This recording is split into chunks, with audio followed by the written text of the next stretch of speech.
Welcome my chemistry class.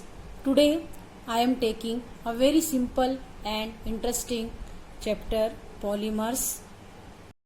Polymers find very important place in modern life. Several things used in different industries are made from polymers. Natural polymers like protein, carbohydrate are the constituents of our food. Modern chemical industries have given us synthetic polymers like synthetic fibers, plastics, resins, rubber, etc. I am taking here the contents of polymers.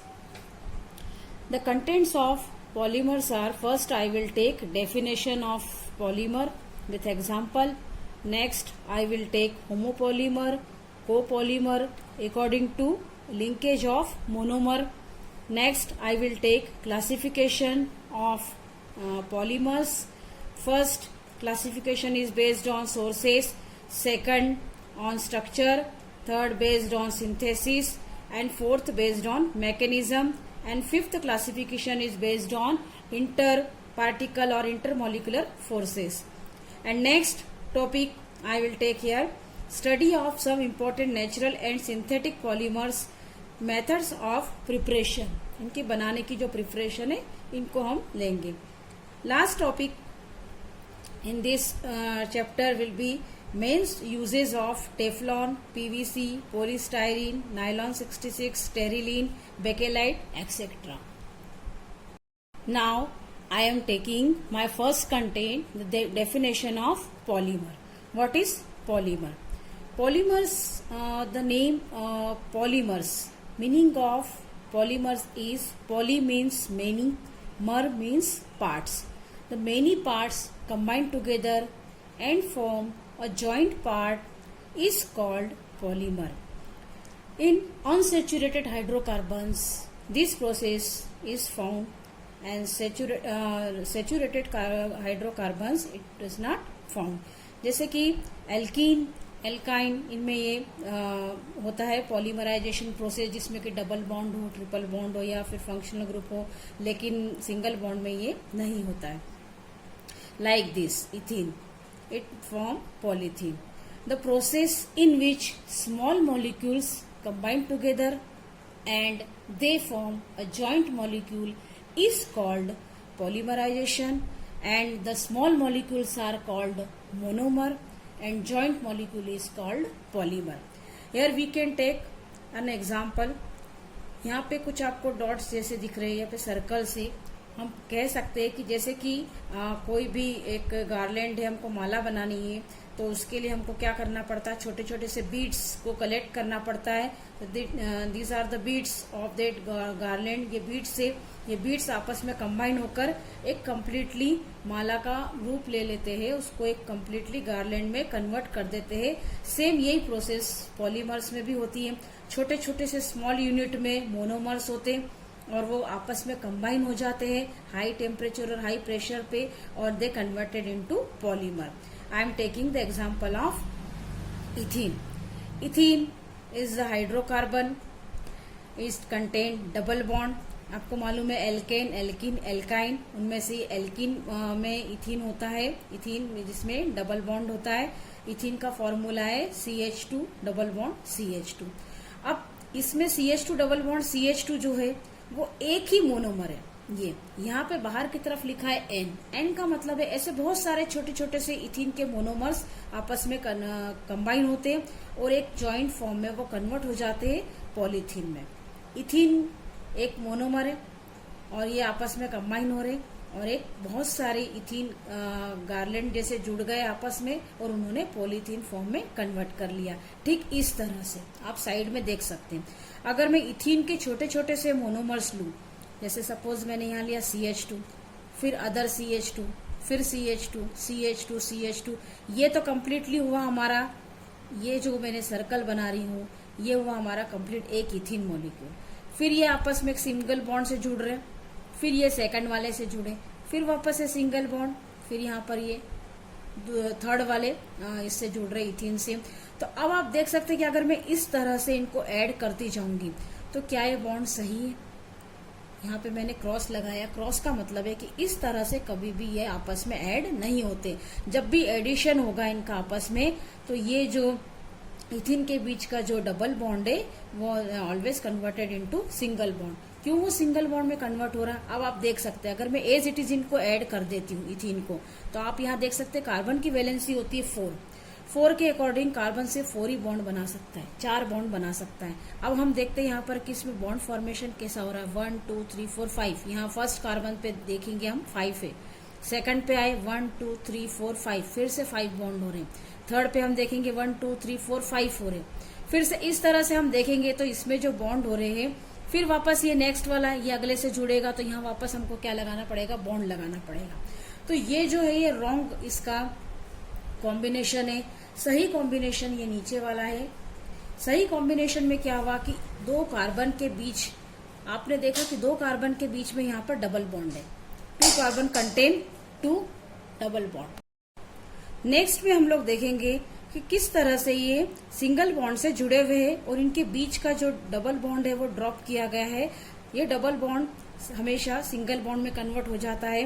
किस तरह से हमने देखा, इथिन के molecule में यहाँ पे double bond है। डबल बॉन्ड का मीनिंग होता है एक डबल बॉन्ड है मतलब 2 इलेक्ट्रॉन, सेकंड डबल बॉन्ड है मतलब और 2 इलेक्ट्रॉन। तो इन दोनों को, इन 2 कार्बन को तो ऐड होने के लिए एक तो डबल बॉन्ड, एक सिंगल बॉन्ड चाहिए, यानी 2 इलेक्ट्रॉन चाहिए। ऊपर वाले जो 2 इलेक्ट्रॉन है, अब वो कहाँ एकोमोडेट होते हैं। अगर ये बॉन्ड ड्रॉप हो जाता है सपोज, तो ये कहाँ जाते हैं, एक इलेक्ट्रॉन इस साइड में आएगा, दूसरा इलेक्ट्रॉन इस साइड में आएगा। तो ये जो साइड में जो यूनिट जुड़ेगी इससे ये दूसरा वाला कार्बन आकर जब जुड़ता है, उससे ये कॉम्बिनेशन करने के काम आएगा। इस तरह से ये एक कार्बन, इन दोनों के बीच का डबल बॉन्ड, ये डबल बॉन्ड मतलब 2 इलेक्ट्रॉन, ये बॉन्ड ड्रॉप हो रहा है हमारा। तो इस तरह से एक इलेक्ट्रॉन यहाँ पे, एक इलेक्ट्रॉन यहाँ पे आ गया। अब जो दूसरा कार्बन आ रहा है साइड में जुड़ने के लिए, उसका भी एक इलेक्ट्रॉन यहाँ आ गया। तो ये दोनों ने आपस में बॉन्ड बना लिया। फिर इस तरफ भी एक और कार्बन जुड़ रहा है, पूरी यूनिट कंप्लीटली जुड़ रही है, तो इसका भी एक यहाँ पे आ गया। तो इस तरह से इसने यहाँ पर बॉन्ड बना लिया, इसने यहाँ पर बॉन्ड बना लिया। और ये जो बॉन्ड था हमारा 2 इलेक्ट्रॉन वाला, ये ड्रॉप हो गया और इन दोनों के बीच में क्या आ गया, यहाँ पर अब सिंगल बॉन्ड आ गया। इस तरह से अब सिंगल बॉन्ड आने के बाद आप लोग देख सकते हो यहाँ पर 1 2 3 4, यहाँ 1 2 3 4, 1 2 3 4, 1 2 3 4 बराबर इसकी वैलेंसी भी क्या हो गई, हमारी सेट हो गई। तो इसलिए आप लोग, अगर आपको नहीं लगता है ऐसा कि ये डबल बॉन्ड सिंगल बॉन्ड, तो आप सबसे अच्छा इसमें ट्रिक बताती हूँ कि डबल बॉन्ड को हमेशा आपको क्या कर देना है, यहाँ पर सिंगल में कन्वर्ट कर देना है। डबल सिंगल में कन्वर्ट यानी बीच में से तोड़ो और आपस में साइड में जोड़ो। ये आप इसका टेक मार्क आप लोग ध्यान रखेंगे। जब भी पॉलीमराइजेशन होता है तो बीच में से तोड़ना और आसपास साइड में जोड़ना। तो इस तरह से अगर आप ध्यान रखेंगे तो पॉलीमराइजेशन में कभी भी आपकी मिस्टेक नहीं होगी, क्योंकि हर बार हमको इसी तरह से इसका एडिशन करना है। बहुत सारे एग्जाम्पल आएंगे, इसलिए आपको डिवाइड एंड रूल जो अंग्रेजों की थी, फूट डालो राज्य करो वाली, वैसा ही आपको इसमें लर्न रखना पड़ेगा, ध्यान रखना पड़ेगा कि बीच में से तोड़ना है और आसपास जोड़ना है। Next, I am taking homopolymer and copolymer. What are homopolymer and copolymer? According to combination of monomers, there are 2 types of polymers, homopolymers and copolymers. Homo means same. If one type of monomers are combined like this, यहाँ पे हमने X लिया हुआ, एक ही type का यहाँ पर monomer X है, ये कंबाइन हो रहा है, इसकी N यूनिट आपस में ऐड हो रही है। N का मतलब होता है बहुत सारी यूनिट्स आपस में, जिसको हम काउंट नहीं कर सकते, वो एक दूसरे से ऐड हो रही है और ये कंबाइन होकर ये इस तरह से ये पॉलीमर फॉर्मेशन कर रही है। X, फिर उससे दूसरी जुड़ने वाली X, X, X, इस तरह से सेम टाइप के अगर मोनोमर आपस में ऐड हो जाते हैं और वो पॉलीमर बनाते हैं, that is called homopolymer. Like this, जैसे एक ही तरह की मैंने यहाँ पे चेन बनाई है, ब्लू कलर से आपको यहाँ सब दिख रही है। Next, copolymer. What are copolymer और mixed polymer? The combination of more than one type of monomer. If the combination of more monomers बहुत सारे अगर एक से ज्यादा मोनोमर आपस में कंबाइन होते हैं अलग अलग टाइप के, तो उसको हम कहेंगे कोपॉलीमर। लाइक दिस, एक यूनिट है हमारी NX, N का मतलब है उसका नंबर्स, N नंबर से यूनिट्स का, और X मतलब एक टाइप का हो गया, Y यानी अदर टाइप का हमारा मोनोमर हुआ है। They combine together and they form like this, X then Y, फिर X Y, इस तरह से अल्टरनेट आपस में जुड़ रहे हैं, जिसमें आप देख रहे हैं यहाँ पर X नहीं है, एक तरह की नहीं है, डिफरेंट टाइप की यूनिट आपस में जुड़ती है। They are called copolymer like this. यहाँ पे भी मैंने एक डायग्राम बनाया हुआ जिसमें आपने देखा एक ही कलर, यहाँ पे एक ही कलर से बने हुए, यहाँ बीच बीच में अलग अलग कलर से दिख रहे। इसका मतलब ये अलग अलग मोनोमर यूनिट आपस में जुड़ रही है और एक कंप्लीट पॉलीमर में कन्वर्ट हो रही है। That is called copolymer. Now I am taking the classification of polymers. First classification is based on sources, यानी हमको कहाँ से ये polymers मिलते हैं. So it is called classification based on sources. There are two types of sources where we find our polymers. First natural and second synthesis. Natural sources of polymers are first polysaccharides, second protein, third nucleic acid and fourth natural rubber. यानी कि natural polymer वो होते जो हमें naturally plant and animal से हमें मिलते हैं. They are called natural polymers. First polymer, natural polymer is our polysaccharide. What are polysaccharide? The polysaccharides are the polymers of glucose. Starch and cellulose are important example of polysaccharide. Cellulose is the main structural material of plant. Cellulose जो होता है वो plant का main structural part होता है. Cellulose plants store their food in the form of starch. हम सभी जानते हैं कि स्टार्च के फॉर्म में और शुगर के फॉर्म में ही प्लांट अपने फूड को स्टोर करके रखते हैं, और सेल्यूलोज जो होता है वो भी हमें प्लांट से ही मिलता है. So they are categorize in polysaccharide. Second is protein. What are protein? Proteins are made up of alpha amino acids. Protein जो होते हैं वो अल्फा अमीनो एसिड्स के बने हुए होते हैं. ये भी एक तरह के नेचुरल पॉलीसेकेराइड, नेचुरल पॉलीमर से. They are form naturally. For example natural silk, wool and leather, ये सभी क्या है हमारे प्रोटीन में ही आते हैं, क्योंकि सिल्क, वुल, लेदर ये सभी किसके बने होते हैं? प्रोटीन के बने होते हैं, और ये सभी एनिमल सेल से बने होते हैं. Next third is nucleic acid. They are also called nucleotides. Bio के जो स्टूडेंट है वो अच्छे से जानते हैं कि व्हाट आर न्यूक्लियोटाइड्स, न्यूक्लियोसाइड्स. तो न्यूक्लियक एसिड जो होते हैं वो हमारा बहुत इंपॉर्टेंट पार्ट है. हमारे प्लांट सेल और एनिमल सेल का बहुत इंपॉर्टेंट पार्ट होता है न्यूक्लियक एसिड्स. और ये न्यूक्लियक एसिड आपको पता है आरएनए और डीएनए के बने होते हैं. आरएनए और डीएनए जो होते हैं वो एक तरह के टाइप्स ऑफ न्यूक्लियक एसिड्स है. So they are also categorized in natural polymers.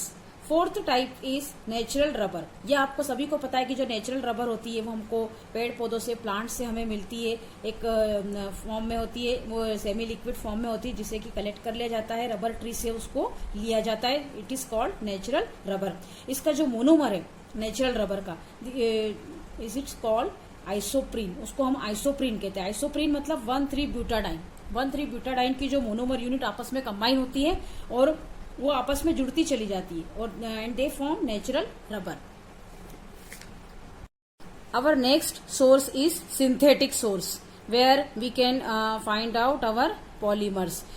Synthetic means men made polymers. ऐसे पॉलीमर्स जो लेबोरेटरी में या फिर इंसानों ने बनाए हैं, that is called our synthetic polymers. For example PVC, polyvinyl chloride, nylon, Bakelite, Teflon, synthetic rubber, ये सभी मैन मेड है. इनको हमने सिंथेटिक पॉलीमर्स में कैटेगराइज किया हुआ है.